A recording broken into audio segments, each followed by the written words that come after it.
So today I have a story to tell, and this is basically my favorite story my favorite story right now to tell just in normal social situations. You know, I've been telling several people this story, and it has everything to do with the show. So I want to share it with you, and you'll appreciate it. So this is all about the David Pakman show. First of all, just to back way up, I think his show is hilarious. I am basically guaranteed to laugh out loud at some point or another, at least once during every episode of his show. And for a long time, I couldn't put my finger on exactly what it was that I thought was so funny. I had a little bit of an epiphany, and I told him, I was like, I think I figured it out. You guys are like a comedy duo, but with two straight men. Now, you know, the straight, you know, like a, you know, Abbott and Costello sort of comedy duo. There's like the one crazy wacky guy and the straight man who's just kind of like normal, and he gets all the jokes kind of bounced off of him. And but you know, so Dave's the host, and then his producer also acts as a bit of a co-host, and the two of them have similar-ish personalities, or at least they work well together. It's similar comedy personalities, anyways.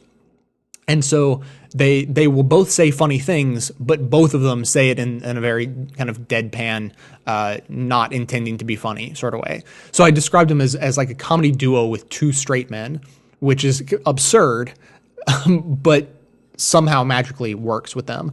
And then a few weeks or months later, I heard this I saw it on television on a show called Important Things with Demetri Martin. So it's like comedy, sketch comedy, and I heard this, so have a listen. What's the second baseman? I don't even get past the... All right, who's on second? Who's on first? What base do you want to talk about? They say in comedy, the straight man is everything. If you don't have a good straight man, you don't have an act. Bill Max and Stan Mentz were both the straight men in separate comedy acts. But when both their comic counterparts were killed in tragic accidents, Max and Mentz, left without partners, decided to team up together. The first ever duo with two straight men. Hey, have you been shopping lately? Yes, I did. I went to the store the other day. How was that? Yeah, kind of uneventful. All right. At first, audiences didn't know what to make of them. But soon, mostly thanks to the horrors of World War II, audiences were desperately looking for reasons to laugh. And Max and Mentz were on their way. So I heard your mother-in-law is coming to visit. Is that true? My mother-in-law? Yeah, you told me your mother-in-law is coming to visit. Are you sure it wasn't your mother-in-law? No, it's not mine. I thought you told me it was yours. No, that wasn't me. Well, I stand corrected. Soon they were working Las Vegas, and it wasn't long before Hollywood came calling, leading to their feature film debut, Max and Mentz Out West. Well, here we are in the West. Here we are. So I hear your mother-in-law is coming to visit. No, my mother-in-law's not visiting this cowboy. What about yours? My mother-in-law is not coming. I thought you told me your mother-in-law was coming to visit. No, that must have been the sheriff. They had a long career on the silver screen, but to this day, they're best remembered for their classic stage routines. And the most famous of those, the new car bit. So I hear you bought a new car. You heard I bought a new car? Yes, I heard you bought a new car. Tell me about it. Did you buy a new car? No, I didn't. I heard that you did. Tell me about it. Do you have a car? No, I don't have a car. I heard that you have a car. Tell me. I do have a car, that's correct. Did you have engine problems? Not really. Well, I heard that you had engine problems. You were going to tell me about it. Well, that must have been someone else. Oh, my mistake. Every comedian needs a straight man. These two showed us this rule even applies for straight men themselves. Max and Mentz, true classics. So I heard that, and I just thought it was the best representation of the David Pakman show. Like, that is David and Lewis. So a few more weeks or months go by, and then I hear this bit from the David Pakman show, and this is what I always quote when I'm telling this story verbally. So the last 15 seconds is what I quote, but I'm going to play like full 45 seconds to give you a little bit more context.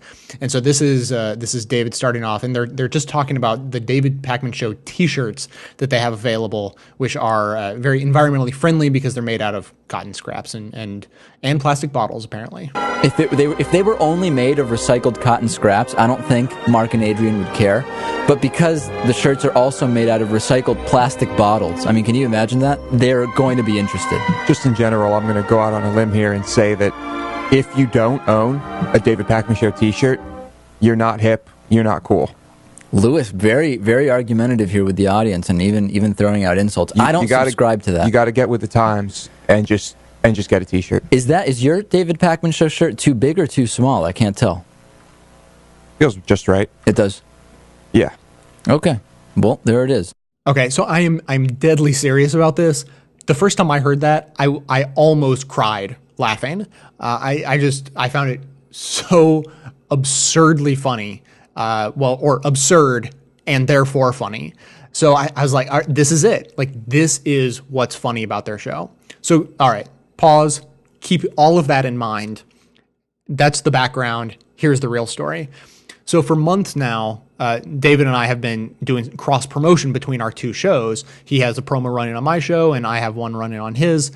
And everything was going fine for a while. And then this past summer, I got not one, but two different comments from people saying, not only, like, I love your show and I love the David Pakman Show, but I think that the promo that he has running actually makes his show sound worse than it really is. You should suggest to him that he make a new one because this one, he's probably convincing more people to not listen to his show rather than bringing more people in.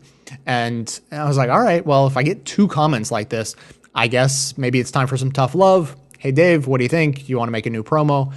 And so he says, he's up for it. And he says, he asks what I think it should sound like. And I said, I don't know, but you guys are really funny. So get your producer, Lewis, get him involved because you guys are funny together. And just make something that's funny. Just try to be funny. And whatever you come up with, I trust will be good. So a few more weeks goes by and he comes back with a scripted promo that's attempting to be funny. At which point I realized the fact that they were trying to be funny was a problem. Because, going back to the background story, they're funny because they're naturally funny. But it turns out they're less funny if they're trying to be funny. So I was like, all right.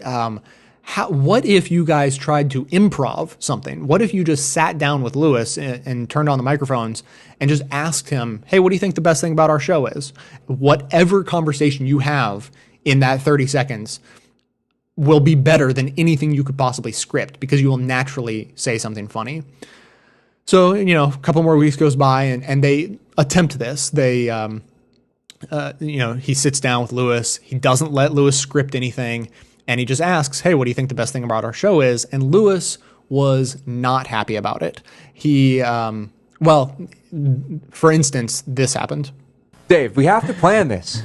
You plan every other thing you've ever done. Why aren't you planning this one? Why does this promo make you so upset? Because you just don't get it. It has to sound good. It has to make people want to watch the show.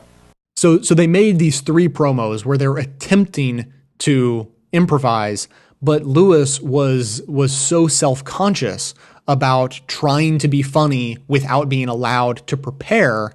He actually became hostile towards the entire endeavor.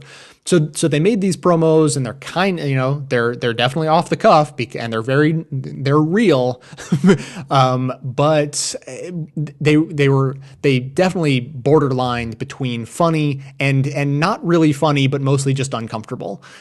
Because Lewis was so mad about it. So at this point, I was basically ready to give up because, what are you going to do? Like, how are you going to improvise a scene if 50% of the improv troupe is hostile to the idea of improvising? And that is when I had one of my most brilliant ideas, which is the entire reason for me telling this story, because I'm so proud of it. I had a flash to like a nature documentary. I thought, how do those giant camera crews get animals to act naturally in their natural environment when there's a giant camera crew in the way, right? How are we going to get Lewis to be funny in his natural, casual, calm, relaxed state when he knows that he's trying to be funny to do a promo? It's not going to work.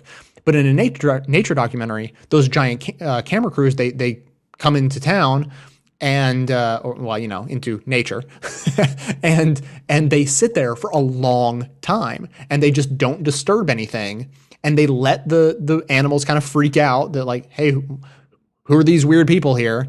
And then eventually they forget about them because they showed up, but they didn't do anything for like weeks at a time.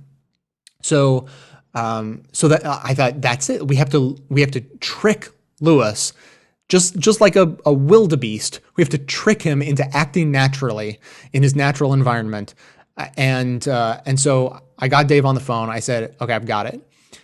During a bonus show, Dave has bonus shows for his paying members.